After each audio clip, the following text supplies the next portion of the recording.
मनुष्य की सबसे बड़ी पूंजी क्या है? उसकी सबसे बड़ी शक्ति क्या है? ये प्रश्न जब मैं पूछता हूं तो कुछ लोग कहते हैं मनुष्य का बल, उसका धन, उसका ज्ञान, उसके मित्र, ये उसकी शक्ति है। फिर मैं पूछता हूं कि मनुष्य की सबसे बड़ी दुर्बलता क्या है, तो लोग मुझसे कहते हैं वो बल, ज्ञान, मित्र, ये सब कुछ खो देने का भय। इस संसार में एक ऐसा भाव है जो आपकी सबसे बड़ी शक्ति भी बन सकता है, सबसे बड़ी दुर्बलता भी बन सकता है, और इस भाव का नाम है विश्वास।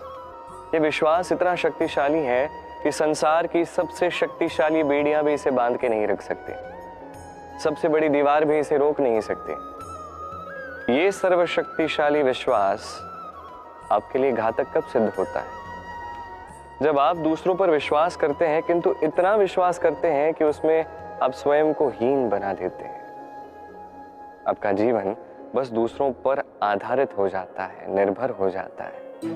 विश्वास कीजिए, किंतु सर्वप्रथम स्वयं पर विश्वास कीजिए, तभी यह विश्वास आपके लिए शक्ति बनेगा। तभी यही विश्वास आपको बल, संपत्ति, ज्ञान, मित्र, सब कुछ प्राप्त करने में सहायक बनेगा। देखिए, जब कोई व्यक्ति गिरता है तो उसे आप तभी उठा सकते हैं जब वो व्यक्ति स्वयं उठने में सक्षम हो। इसलिए कोई भी आपकी सहायता करे, आप उस कार्य में सफल तभी हो पाओगे जब आप स्वयं प्रयास करोगे। मस्तिष्क मेधा सभी मनुष्यों के पास होती है। इसका वर्गीकरण किया जाता है 3 स्तरों में: निम्न, मध्यम और उच्च। अब वो व्यक्ति जिनकी मस्तिष्क मेधा निम्न स्तर पर है, वो किस विषय में बात करते हैं, वार्तालाप करते हैं? क्या है वो विषय जिनके विषय में ये सोचते हैं? लेन देन, लाभ हानि, संबंध, उतार चढ़ाव, छोटी छोटी जीवन की ये बातें। इसके ऊपर इनके विचार, इनकी बातें जाती ही नहीं। अब जो व्यक्ति ऐसे होते हैं जिनकी मस्तिष्क मेधा मध्यम स्तर पर है, वो व्यक्ति क्या करते हैं, किस विषय में बात करते हैं? जीवन की घटनाओं के विषय में बात करते हैं। क्या हुआ था, कैसे हुआ था, कैसे उसे और अधिक श्रेष्ठ आज बनाया जा सकता है। और वो व्यक्ति जिनकी मस्तिष्क मेधा उच्च स्तर पर होती है, वो क्या विचार करते हैं, वो किसके विषय में वार्तालाप करते हैं?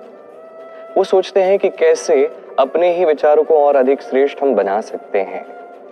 वो सोचते हैं कि कैसे स्वयं के इन अवगुणों को हम दूर कर सकते हैं, क्योंकि ऐसा करने से ही जीवन अपने आप श्रेष्ठ हो जाता है।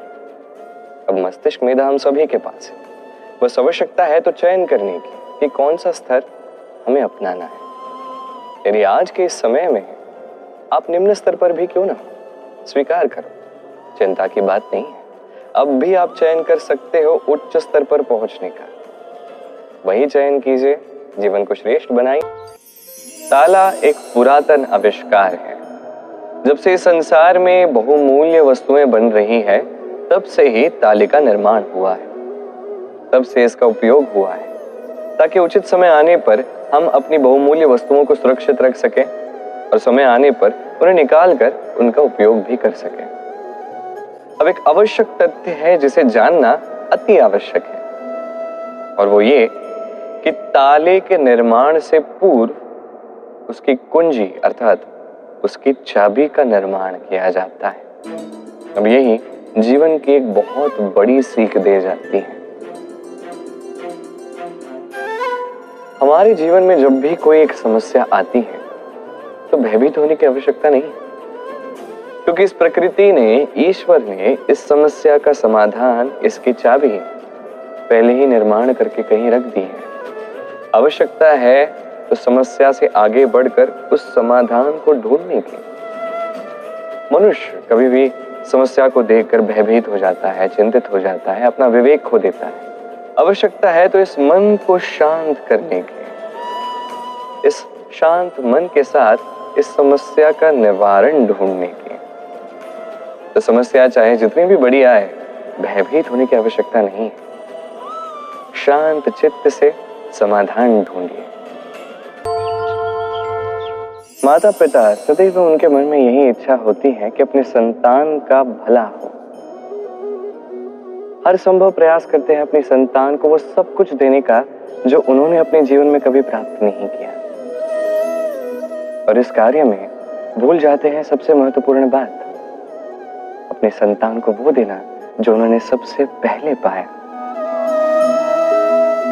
मैं धन की बात नहीं कर रहा, मैं बात कर रहा हूं अपने अपने अनुभवों से जो उन्होंने आंतरिक स्थिरता प्राप्त की, जो मर्यादा उन्होंने प्राप्त की, जो संस्कार उन्होंने प्राप्त किए। सबसे पहले अपने संतान को वो देना आवश्यक है। वो यदि संतान को दोगे तो ये संतान जीवन में आगे भी बढ़ेगी, धन भी अर्जित करेगी और प्रबल भी अनुभव करेगी। इसलिए संतान को सबसे पहले वो दीजिए जो सबसे अधिक मूल्यवान है, वो दीजिए जो आपने सबसे पहले प्राप्त किया। आइए और मेरे साथ प्रेम से कहिए, राधे राधे।